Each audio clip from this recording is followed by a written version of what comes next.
Motorcycle Adventure Dirtbike TV is proudly supported by AdventureSpec in England, Rallye Raid Products, Giant Loop in the United States, and AdventureMoto in Australia. This is a test of the 2019 BMW GS 850 Rallye. But there's an interesting twist, and I'll let Steve Smith from AdventureMoto explain.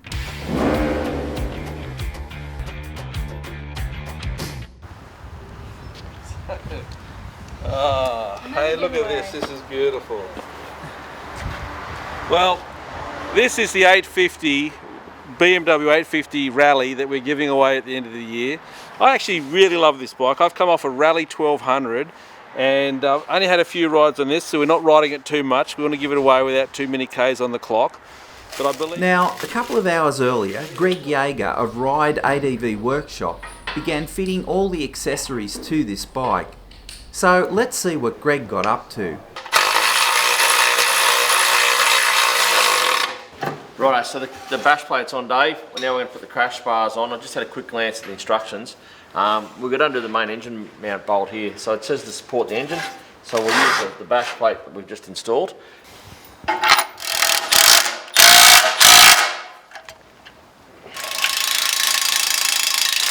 Hey Dave, we'll replace the OEM mirrors with these double takes. Fantastic. Yeah, look at this. The SW Motec bars are on, bash plate, beautiful. Pivot pegs, it's all looking very good. We'll do the hand guards, and I'm going to replace the OEM mirrors with these double take ram ball and adventure mirrors, so that'll work well. I want you to listen closely to the instructions Steve gave me before I took this bike on a 2,200 kilometre, 5-day full-on motorcycle adventure. Today we're going to set the bike up so Dave can ride it like he stole it. Can we just hear that again in slow motion? Steve, can you just tell us that again? Today we're going to set the bike up so Dave can ride it like he stole it. So let's hit the play button and see what I discovered about this bike. Welcome to my review of the BMW GS 850 Rallye. I've got to say I'm a very reluctant reviewer of this bike because frankly it never rocked my boat. I'd much rather be talking about Tenere 700s or KTM 790s or Husky 701s. But Steve Smith asked me to do a review on this bike, and well, when the boss asks me to do something, I do it.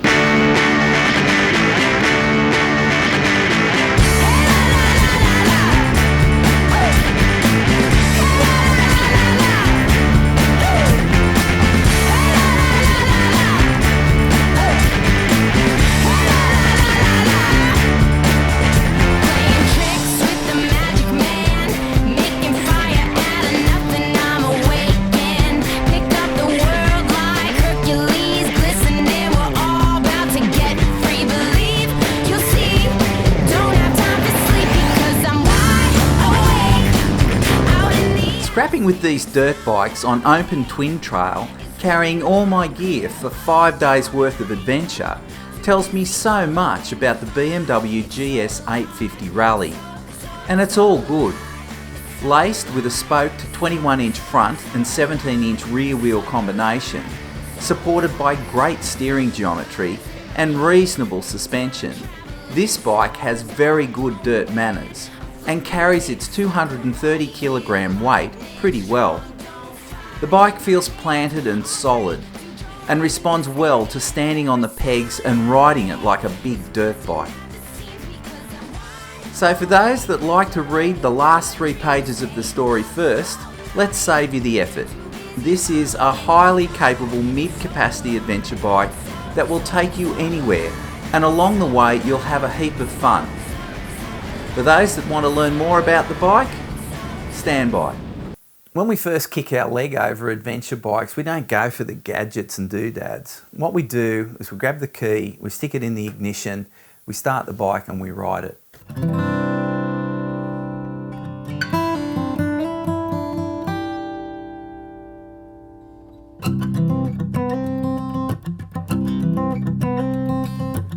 My impressions from those first couple of kilometres on this bike was that it felt well sorted and balanced and was confidence inspiring on a range of surfaces. The ergonomics were spot on: handlebar height and bend, excellent foot peg location, and a cockpit designed for adventure riding. The bike had a comfortable seat and a fairing that kicked the wind over my helmet with no annoying buffeting. The Akropovich exhaust made the twin sound far nastier than it was, and frankly the engine felt a little down on power at low revs, and really didn't come to life until it hit around 4,000. But at the end of the day, most riders won't take this bike on anything more challenging than these types of beautiful country roads and lanes. And this bike loves these conditions. But I'm a dirt-oriented adventurer, and I like pushing the limits on the dirt and taking my bikes into more challenging terrain. I couldn't find a better place to test ABS and traction control than in the stunning Brindabella Ranges just west of Canberra. Can I keep it real with you? Everything I tried to do lately has failed. Keep on falling. This next steep hill run on slippery fine gravel with ABS on is a powerful example as to just how far ABS has progressed in the last couple of years. Yes, I was standing on the pegs and heavily weighting the front wheel, but that controlled stopping power really impressed me.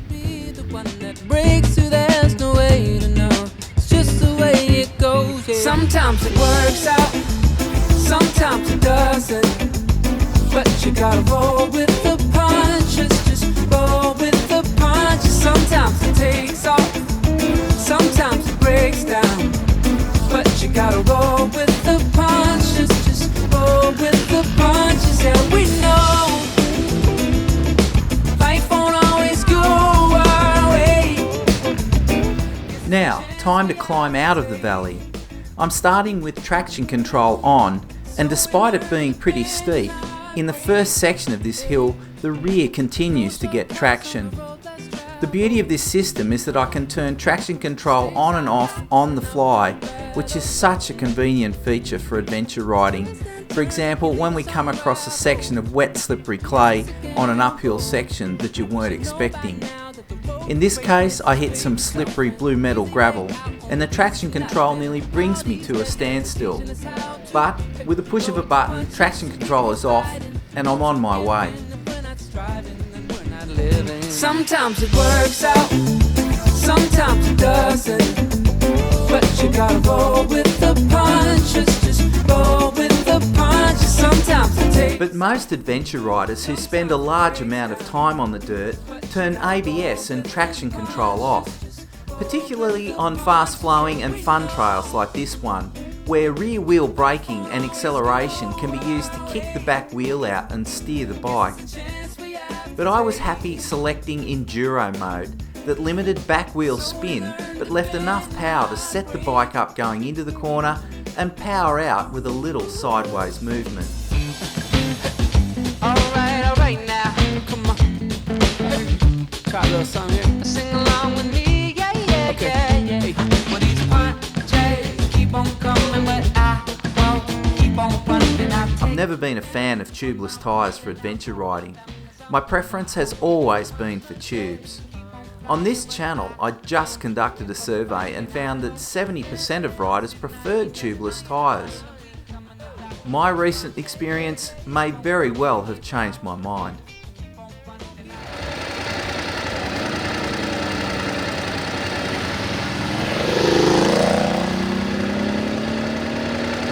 Hey chicken, Yeah. this is why I don't like tubeless tyres on adventure bikes. Oh well, it'll be alright. We'll fix it. At least it told me my tyre was going flat. I wouldn't have ever known my front tyre was going flat. No, it's got full of air.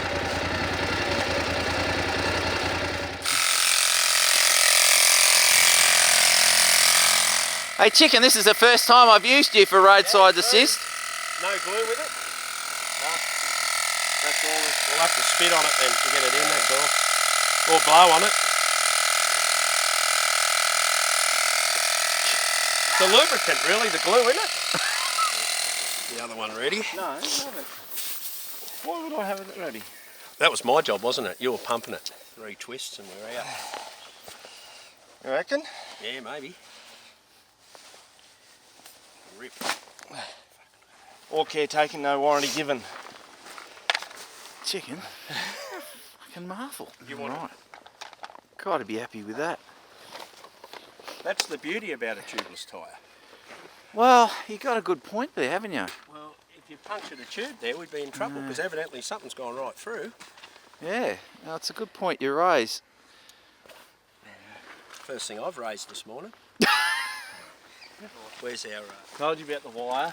Yeah, I was you just did. telling him about the wire in there. Oh, that's what it is. Yeah, 100%. It's a bit of wire. Because when they put that fence, see this new fence? Yeah, it just cut bits. And there's all tails everywhere. Oh, So, right, that's what it is. Yeah.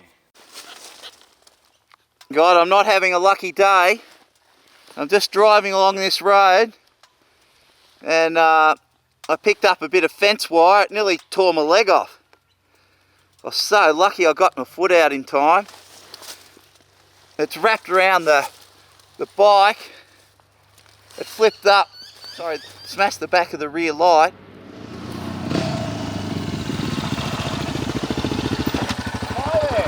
Mate, I was so lucky. Wow. Chicken, what's going on today? Have I hit the Bermuda Triangle or something? Wow. The old plain wire. Fences Farmers Special. BMW used mild steel for the gear and rear brake lever. The beauty of that choice of metal is that when you bend them out of shape, you'll be able to bend them back without breaking them. On some other bike brands, damage to the gear lever like this would have ended in breakage and no more riding. Oh, I didn't see the magic. Oh, God, I've come Look at back. Did you just replace that and just put it in? Yeah. We It's had what we BMW carry for come out. BMW specials. Oh, Jesus. So that's pretty sexy there now. I don't know if Jesus had much to do with it, but... Yeah. Chicken, you've saved me again today. Oh, there's a bit of wire still in the bike there somewhere. Yeah, it is too. So this is That was why I get repeat Mate. business. I was so bloody lucky.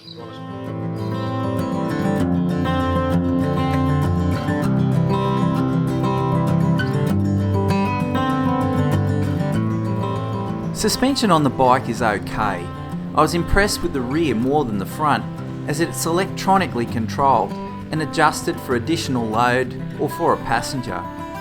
Rear suspension settings also change depending on the riding mode selected. The front suspension soaked up a wide range of surfaces and didn't dive under brakes, but it's not adjustable.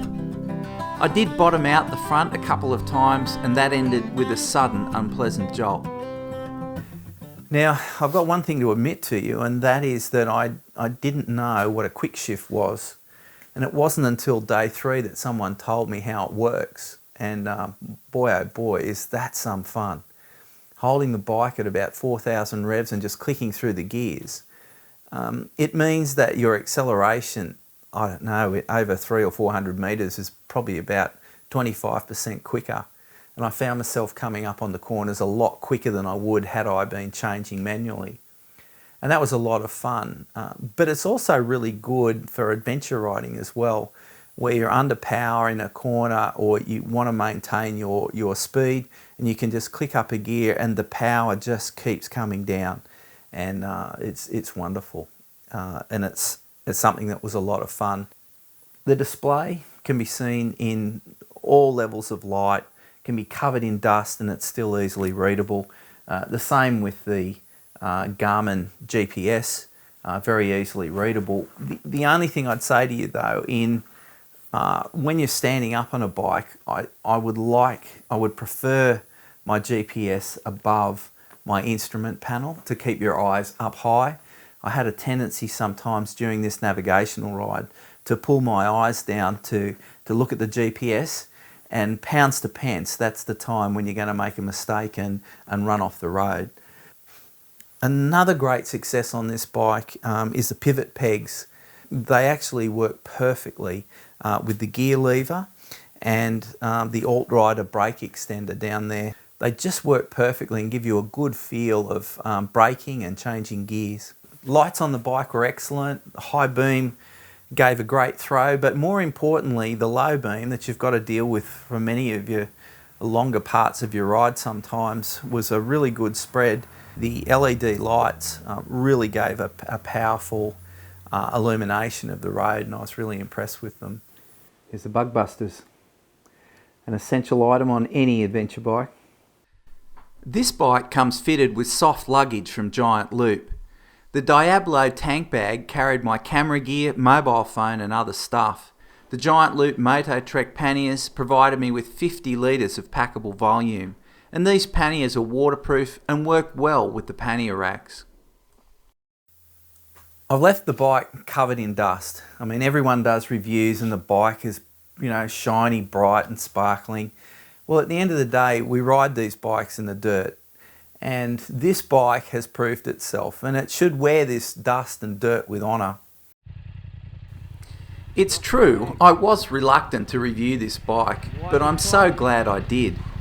It's a great medium-sized adventure bike that is equally at home on the open dirt trails as it is on suburban roads. I see this bike as a solid performer with a long list of features and benefits.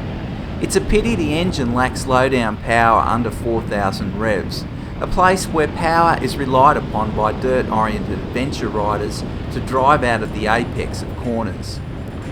That said, the bike did all I asked of it, and it brought a smile to my face. And I now have a newfound respect and understanding of the mid-size Beamer that, unlike its bigger brothers, has its pistons heading in the right direction.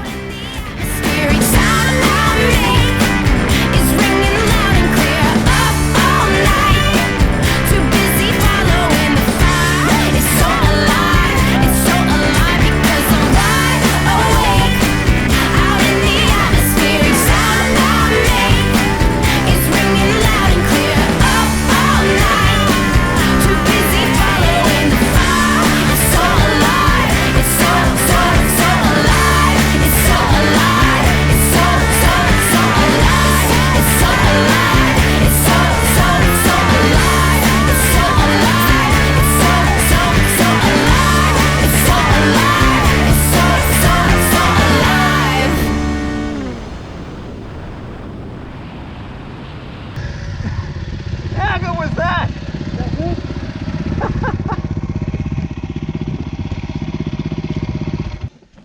That was hilarious. Did you see that mud hole we jumped? Yeah, Just went clean over the top of it. I cleared it pretty well, I thought.